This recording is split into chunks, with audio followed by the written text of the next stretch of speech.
Most software trials, also known as proof of concepts, are DOA, which stands for dead on arrival. You naively yeet over a login, they might log in once or twice and click around a little bit, but ultimately you've lost total control. You try following up a couple of times, but they've gone quieter than a CMO does when they get asked to show marketing's contribution to the Q1 pipeline goal. I'm doing my part. I'm doing my part. I didn't do f***ing shit.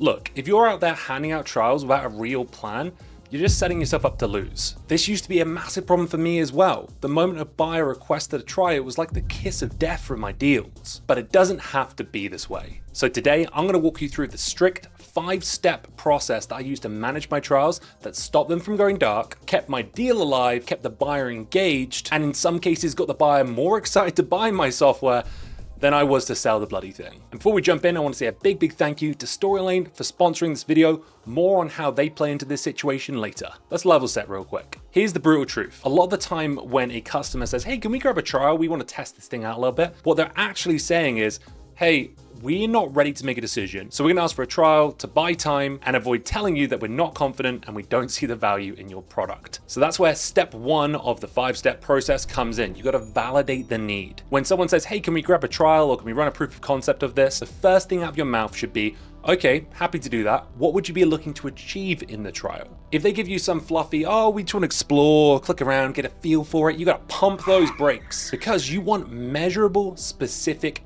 outcomes, things that you can measure for success. If they can't even define success, they sure as hell aren't gonna know it when they see it. In these cases, you can use a talk track like this one. Oh, I could see how that could be helpful for you. But having done this with other clients, I find that if we don't set some goals or some outcomes or some specific things that you're trying to achieve with this, then it becomes an exercise of just clicking around and not a great use of our time. So how about this? We make it as real as possible and try and accomplish some of the day-to-day tasks that you would actually be looking to use this tool for. Maybe even involve a couple of people on your team to get their take on it. See what they say to that. You can even propose some things that they can test. If it's an accounting tool, you might say, well, why don't we try and generate a month-end expense report? If it's a call recording software you sell, then maybe it's a case of their team or their sales team adopting your software for a week and then looking back at what insights they were able to gather and how that compares to the insights they have or don't have today. The most important thing is here, they have to use the product, not just look at it.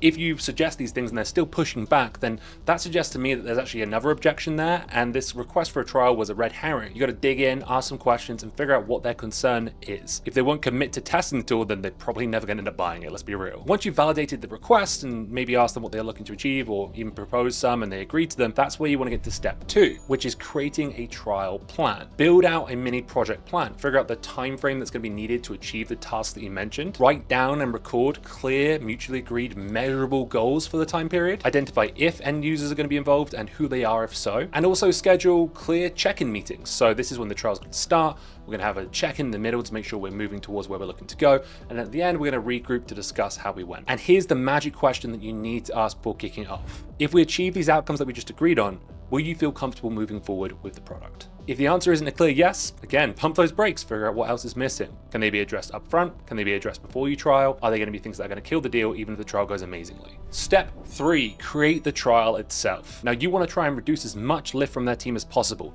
especially if you're selling to a non-technical persona like sales or marketing. People like me, idiots. We don't like setting up things.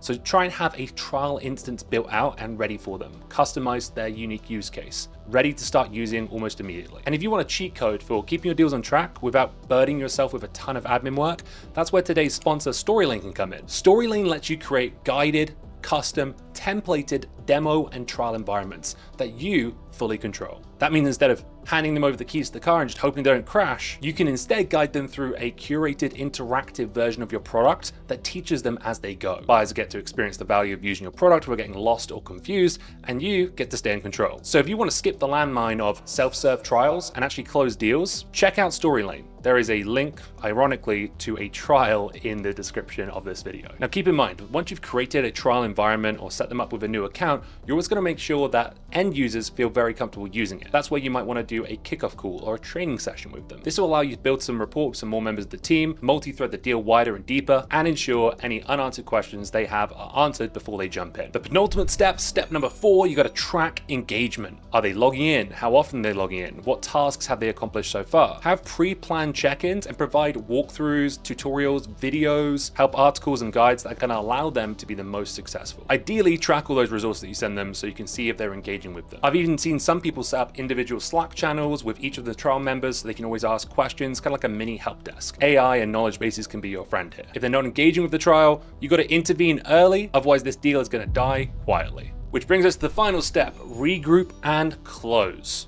At the end, you should have a next step scheduled. It's on the calendar with all the people who need to be involved in that. Don't just jump on this call and be like, oh, well, what do you think? Like some kind of nervous teen asking someone out on a date for the first time. Walk them through what you measured on your end and go through checkpoint by checkpoint through the things that you set out to accomplish and ask them if they were able to achieve those things. If you were able to gather any user feedback during the trial, include that, present it back to them. Say, hey, this person over in payroll loved this thing. If there are any stats available, present those as well. Say, hey, in this time you were able to achieve this in this time frame, which is about half an hour shorter than you told me you're doing it today. And of course, go for the close. You said that these outcomes mattered. Do you feel like you were able to accomplish those? Yes?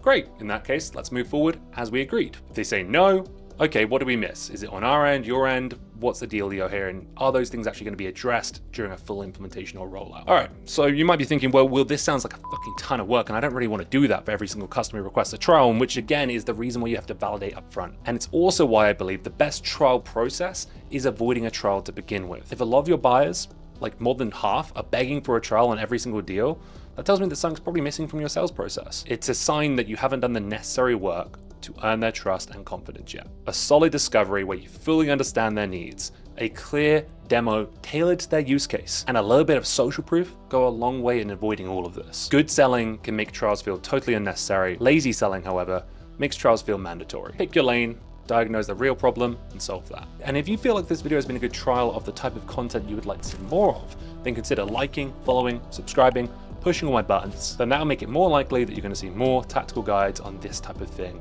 selling B2B, closing deals, snapping necks and cashing checks. I'll see you in the next one. Peace.